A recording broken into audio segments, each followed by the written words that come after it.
माझ्या प्रिय मित्रांनो, आपल्या ह्या संतांच्या मालिकेमध्ये आज आपण शेवट करीत आहोत आणि ह्या मालिकेच्या शेवटी आपण एका महान संताचा विचार करणार आहोत आणि त्याच्या जीवनावरती थोडंसं चिंतन करणार आहोत।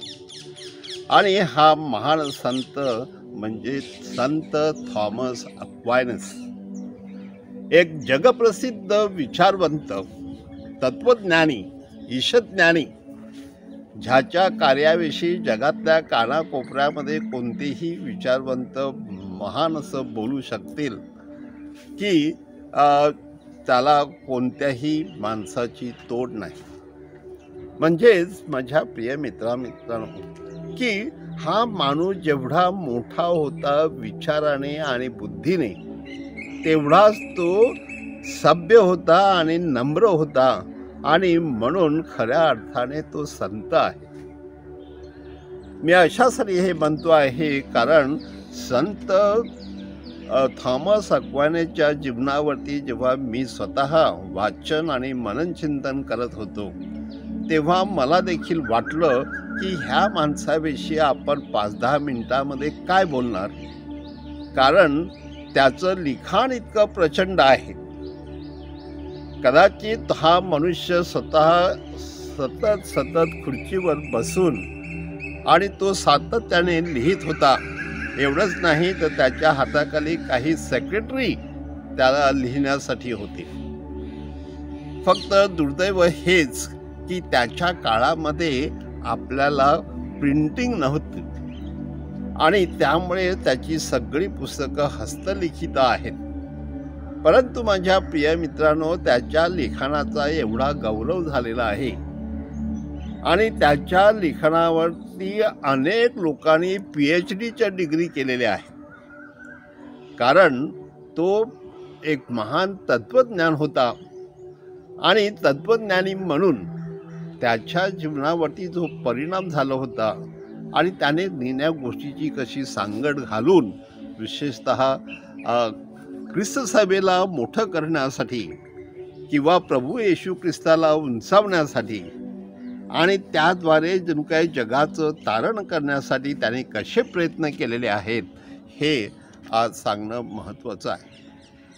माझ्या प्रिय मित्रांनो, की त्याचे वडील देखील इटलीचे जे त्यावेळेला राजे फेडरिक होते, त्या फेडरिक राजाच्या दरबारामध्ये एक मोठ्या उच्च पदावरती होते, म्हणजेच घरातून श्रीमंती होती ह्याविषयी आपल्याला भीती नाही।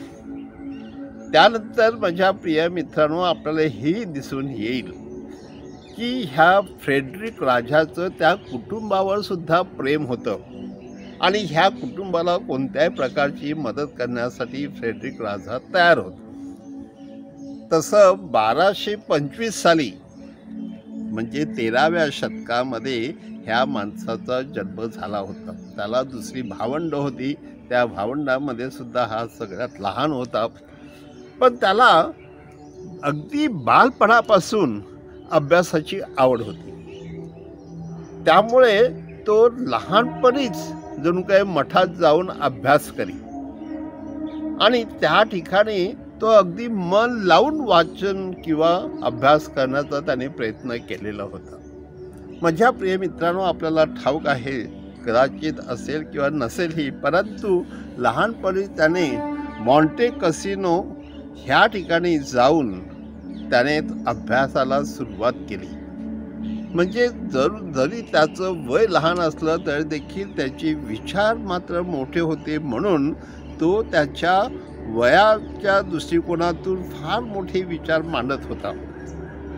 हो माझ्या प्रिय मित्रांनो, की 5व्या वर्षापासून त्याने आपल्या ह्या मठामध्ये अभ्यास सुरू केलेला होता आणि त्यामुळे तो अभ्यासू वृत्तीमुळे त्याचं वेळ तो कधी फुकट घालवत नसे, म्हणजे लहान मुलगा असून सुद्धा। त्यानंतर माझ्या प्रिय मित्रांनो, नेपल्स येथे विद्यापीठातून त्याने पुढचा अभ्यास सुरू केला आणि त्या ठिकाणी तो नंतर डॉमिनिकन संस्थेमध्ये गेला आता डॉमिनिकन संस्थेमध्ये गेला म्हणजे तेव्हा तो मोठा होता असं नाही, परंतु त्याला अभ्यासाची आवड आणि त्याला माहिती होतं की हे डॉमिनिकन फादर जे आहेत ते विचारवंत आहेत किंवा बुद्धिमान आहेत आणि ते कष्टाळू आहेत आणि त्यांची वृत्ती अभ्यासू असल्याकारणाने आपण त्यांच्याकडे जाऊ. म्हणजे ह्या लहान वयामध्ये त्याने विचार करून त्या डॉमिनिकन संस्थेमध्ये त्याने प्रवेश केलेला होता. पण माझ्या प्रिय मित्रांनो, त्या ठिकाणी अभ्यास करताना त्यांची एक प्रवृत्ती होती की जी मुलं इथे शिकतात त्यांनी भिक्षा मागायची आणि अभ्यास करायची. आता एवढ्या मोठ्या बापाचा मुलगा, कधी याला खाण्यापिण्याची कमतरता नव्हती, तर रस्त्यावर जाऊन भिक्षा मागायची आणि तेथून अभ्यास करायचा. म्हणजेच त्या ठिकाणी त्याग होता, कष्ट होते आणि त्या ठिकाणी नम्रपणा होता आणि त्या ठिकाणी त्याला वाटत होतं की प्रभूसाठी आपण भिक्षा मागून पोट भरायचं. तर ह्या दृष्टिकोनातून त्याचं जीवन चाललेलं होतं.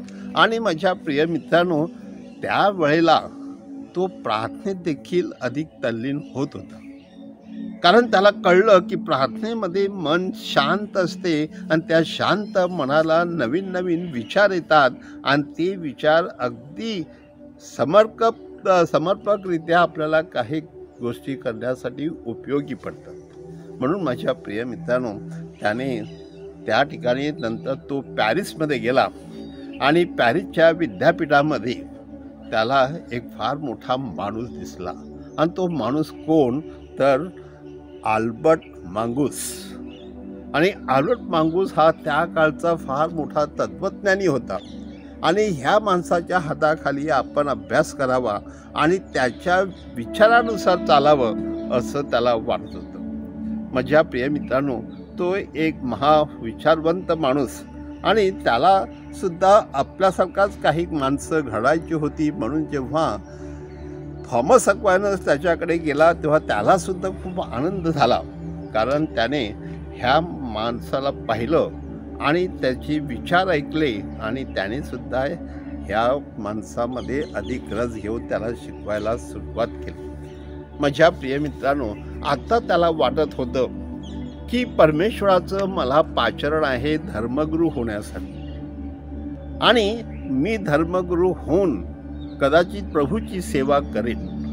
आणि त्या दृष्टिकोनातून माझा जो अभ्यास आहे तो अभ्यास देखील सुवार्थ आणि संस्कृती ह्याचा मेळ बसवून त्याद्वारे मी प्रभूची सेवा करेन. आणि त्याच वेळेला माझ्या प्रिय मित्रांनो, काय झालं, एक दिवस हा माणूस धर्मगुरू होण्यासाठी त्याने सांगितलं आणि घरामध्ये सगळ्यांना कळवलं. त्यामुळे इतरांना देखील आश्चर्य वाटलं. म्हणून त्याचे दुसरे 2 भाऊ होते, ते थोडेसे लबाड होते अशासाठी की त्यांनी काहीतरी त्याला चांगली प्रेरणा देण्याऐवजी वाईट प्रवृत्ती दाखवण्याचा त्याने प्रयत्न केला.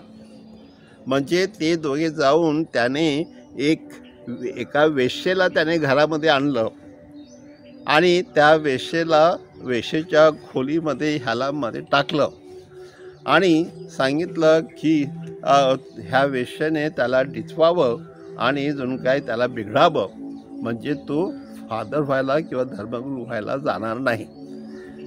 तर हे जेव्हा थॉमसला कळलं की अशी बाई त्या लोकांनी आणलेली आहे, अनैतिक बाई, तेव्हा थॉमसने काय केलं, थॉमसने एक लोखंडी सळ घेतली आणि ती आगीमध्ये ती खूप पक्की तापवली, लाल बुंद केली आणि नंतर ती घेऊन तो त्या बाईच्या मागे लागला. त्यामुळे ती बाई घाबरून पळाली. तर अशा प्रकारे त्याने युक्ती करून त्या बाईला शिवलं पण नाही, पण तिच्याकडे बघितलं सुद्धा नाही, कारण त्याला वाटत होतं की ही बाई अगदी तिच्या पेहरावावरून ती वेश्या आहे असं दिसत होतं. म्हणजे माझ्या प्रिय मित्रांनो, त्यावेळेला त्याला एका खोलीमध्ये, त्यांच्या घरात एका खोलीमध्ये बंद केलं होतं आणि नंतर आई फक्त त्याला नेऊन त्याला जेवण द्यायची बस. तर हे दुसरे भाऊ त्याला बाहेर देखील उतरून देत नव्हते. कारण ह्याला धर्मगुरू होण्यासाठी पाठवायचंच नाही असा त्याने नेमका विचार केला होता. मग एक दिवस आईने त्याला सांगितलं की हे बघ, मी तुला काही पारतंत्र्यात ठेवू इच्छित नाही, पण तू काय कर, ती तुझ्या खोलीमध्ये जी वरती खिडकी आहे तर त्या खिडकीतून तू पळून जा. ओके, मग त्यासाठी तुला मी सांगेन त्यावेळेला तू प्रयत्न कर आणि काय होतं ते ठीक. तर त्यावेळेला त्याने तो विचार घेतला आणि त्याला वाटलं की संध्याकाळच्या वेळेला घरामध्ये भाऊ दुसरे कोण नाहीत. त्यावेळेला त्याने त्या घरातून खिडकीतून तो बाहेर पडला आणि तेथून सरळ तो सिसिली मार्गे, नेपल्स मार्गे तो रोमला पोहोचला. आणि रोमला पोहोचल्यानंतर तिथे त्याने परत डॉमिनिकन संस्थेमध्ये प्रवेश केला आणि त्या फादरांना सांगून तिथे अभ्यास करायला सुरुवात केली. म्हणजे माझ्या प्रिय मित्रांनो, की हा माणसामध्ये जी जिद्द होती किंवा त्याच्या मनामध्ये हेतू होता आणि त्याला जे पाचारण झालेलं होतं त्यानुसार काही गोष्टी झाल्या तर मी ते करणारच, ह्या ईर्षेनं त्याने हा प्रयोग केलेला आहे. माझ्या प्रिय मित्रांनो, तो डॉमिनिकन संस्थेमध्ये गेल्यानंतर त्याला जाणवलं की आपण, कारण त्याला त्यावेळेला ॲरिस्टॉटलची जे तत्त्वज्ञान होतं तर ते ॲरिस्टॉटलचं तत्त्वज्ञान त्याला शिकवण्यात आलं. मग त्याने ॲरिस्टॉटलचं तत्त्वज्ञान आणि ख्रिस्ताचं तत्त्वज्ञान ह्यांची सांगड घातली आणि सगळ्या जगाला काही दाखवून दिलं की हे ख्रिस्ताचं तत्त्वज्ञान आहे, ह्याच्यामध्ये नीती आहे, ह्याच्यामध्ये मार्ग आहे, नुसतं तत्त्वज्ञान नाही. आणि म्हणून ते तत्त्वज्ञान आपण जीवनामध्ये स्वीकारून त्याप्रमाणे आपण जीवन जगलं पाहिजे. म्हणजे त्याने तत्त्वज्ञानाचा एक वेगळा मार्ग जणू काही जगाला खुला केला. माझ्या प्रिय मित्रांनो, सांस्कृतिक आणि आध्यात्मिक ह्या गोष्टीची सांगड घातल्यानंतर आपल्या जीवनाचा कसा विकास होतो, म्हणजे त्यामुळे माणूस खरोखर देवाकडे जाऊ शकतो आणि जगाकडे सुद्धा तो खुल्या मनाने बघू शकतो. ह्या दृष्टिकोनातून माझ्या प्रिय मित्रांनो, त्याला एक महत्त्वाची गोष्ट जाणवली की फ्रान्सिस असिसी आणि संत डॉमिनिक ह्यांच्या विचारांची त्याने जुळवाजुळव केली. कारण फ्रान्सिस असिसी हा एका दृष्टिकोनातून आध्यात्मिक होता, संत डॉमिनिक हा देखील तत्त्वज्ञानी होता आणि त्या तत्त्वज्ञान आणि ही ज्याला आपण गरिबी किंवा जे फ्रान्सिसचं तत्त्वज्ञान होतं तर त्यानुसार त्या दोघांची सांगड घालून त्याने एक नवीन आध्यात्मिक मार्ग की परमेश्वरामध्ये एकरूप कसं व्हायचं ह्या दोघांच्या साह्याने हे त्याने त्या लोकांना सांगितलं. माझ्या प्रिय मित्रांनो, त्याद्वारे त्याने सुवार्ता प्रचाराचे नवीन नवीन तत्त्व आणि नवीन नवीन मार्ग लोकांना दाखवले. त्यामुळे तो अधिक प्रसिद्ध झाला आणि विशेषतः रोमचा त्याच्यावर विश्वास बसला की हा माणूस तत्त्वज्ञानी आहे, हा माणूस आध्यात्मिक आहे आणि हा माणूस खरोखर माणसाची सर्वांगीण प्रगती करण्याच्या दृष्टिकोनातून खरोखर योग्य माणूस आहे. ह्या दृष्टिकोनातून त्याच्याकडे पाहिलं जात होतं. माझ्या प्रिय मित्रांनो,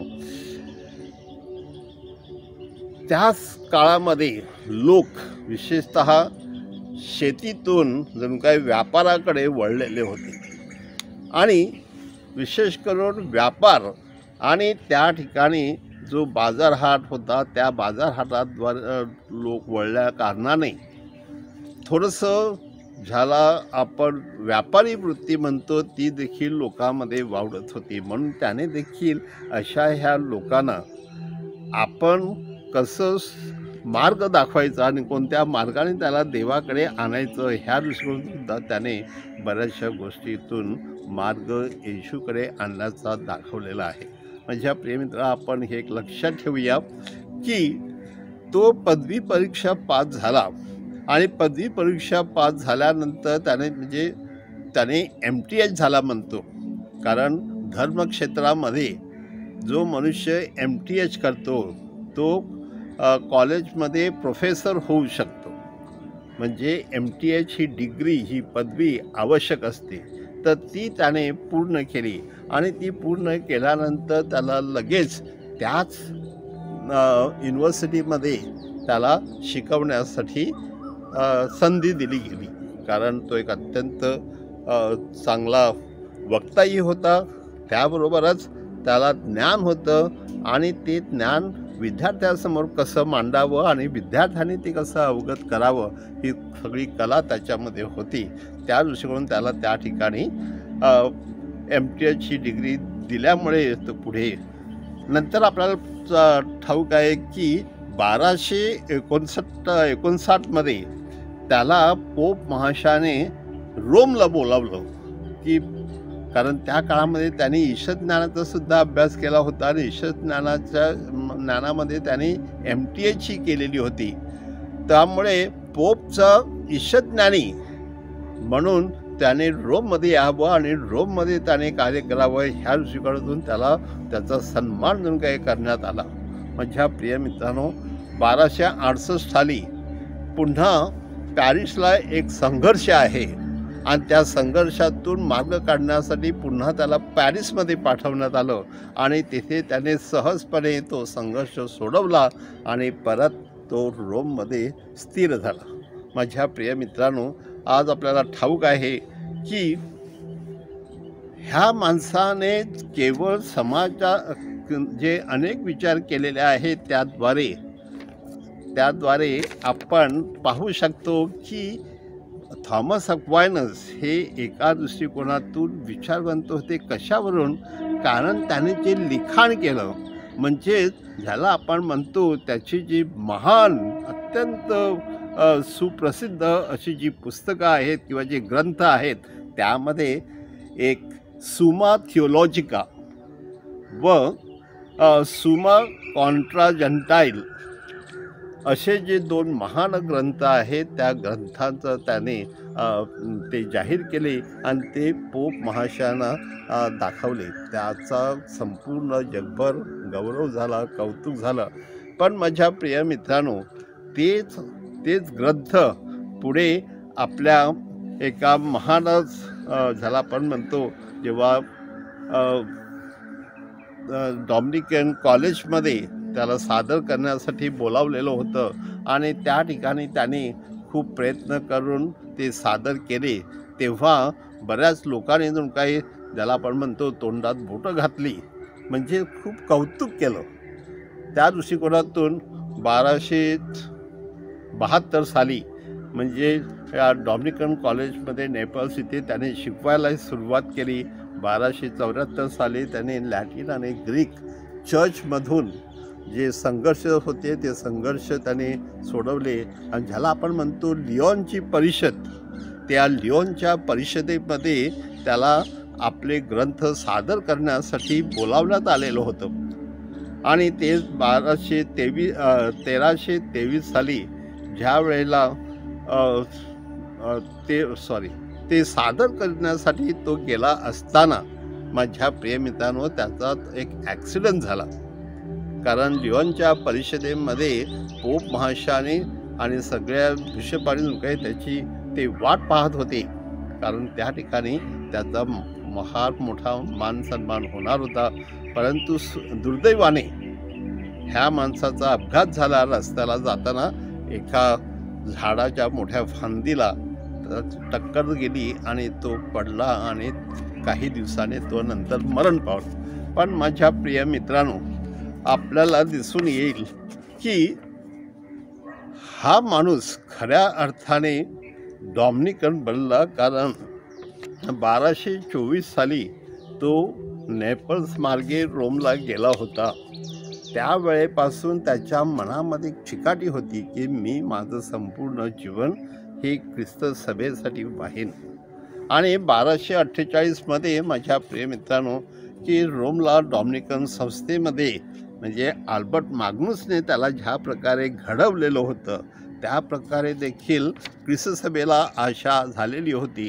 कारण जरी तो तत्त्वज्ञानी होता तरी देखील ईशज्ञान हे ख्रिस्त तत्त्वज्ञानामध्ये गुंफून ते लोकांसमोर कसं ठेवावं आणि त्याच्याविषयी प्रेम कसं निर्माण करावं माझ्या प्रिय मित्रांनो, आपल्याला ठाऊक आहे की ज्या वेळेला त्याने ही पीटर लोंबार्ड नावाचा जो तत्त्वज्ञानी होता आणि ईशज्ञानी होता, त्याच्यावरती त्याने PhD ही पदवी संपादन केली. आणि त्या पदवीनंतर त्याला एक जो आत्मविश्वास होता, कारण एरवी तो मनुष्य कदाचित आपल्याला वाटेल अगदी साधा भोळा माणूस आहे, सिंपल आहे, पण तरीसुद्धा त्याचं जीवन हे जणू काही जसं आकाशामध्ये ढग कसे एकत्र वाहायला लागतात त्याप्रमाणे सगळे विचार, म्हणून हा माणूस सतत विचारशील होता आणि त्याने बऱ्याचशा गोष्टी अंमलात आणलेल्या होत्या. माझ्या प्रिय मित्रांनो, खरोखर आज मला सांगावंसं वाटतं की ह्या माणसाविषयी आपल्यामध्ये आत्मीयता असणं एवढंच नाही, तर त्याने जे लिखाण केलेलं आहे त्या लिखाणाचा अभ्यास करून आपण जर त्या तत्त्वज्ञानाप्रमाणे, त्या ईशज्ञानाप्रमाणे जमून येशूवर प्रेम केलं तर नक्कीच ह्या माणसाचा आपल्याला फायदा होईल. माझ्या प्रिय मित्रांनो, आज मी आपल्याला सांगू इच्छितो की हा मनुष्य जरी काही 1300 जेव्हा 23 साली त्याला संतपद देण्यात आलं होतं, कारण मेल्यानंतर लगेच काही वर्षाने हा माणूस किती पवित्र आहे आणि किती हुशार आहे, तत्त्वज्ञानी आहे, येशूवर प्रेम करतो, देवावर प्रेम आहे त्याचं, ह्या सगळ्या गोष्टीतून त्याची स्तुती खूप झालेली आहे. आज मी आपल्याला सांगू इच्छितो की जरी तो 13व्या शतकामध्ये होऊन गेला तरी देखील आजसुद्धा मोठमोठ्या सेमिनरीमध्ये जिथे धर्मगुरू होतात त्या विद्यालयामध्ये आजही त्याचं तत्त्वज्ञान शिकवलं जातं आणि ते तत्त्वज्ञान महत्त्वाचं समजलं जातं, किंवा त्याची जी सुमो थिओलॉजिका आपण ज्याला म्हणतो किंवा सुमा कॉन्ट्रा जंटाईल, तर ते महान ग्रंथ देखील अत्यंत वाचनीय म्हणून लोकांसमोर ठेवले जातात. त्याचा अभ्यास आजही केला जातो, संशोधन त्याच्यावर आजही होते. म्हणून खऱ्या अर्थाने हा एक महान संत ख्रिस्त सभेला भेटला आणि त्याने ख्रिस्त सभेची खूप मोठी सेवा केली. परमेश्वराकडे आपण त्याच्याबद्दल धन्यवाद देऊया आणि परमेश्वराला सांगूया की आम्हाला देखील या संताविषयीची आवड निर्माण कर.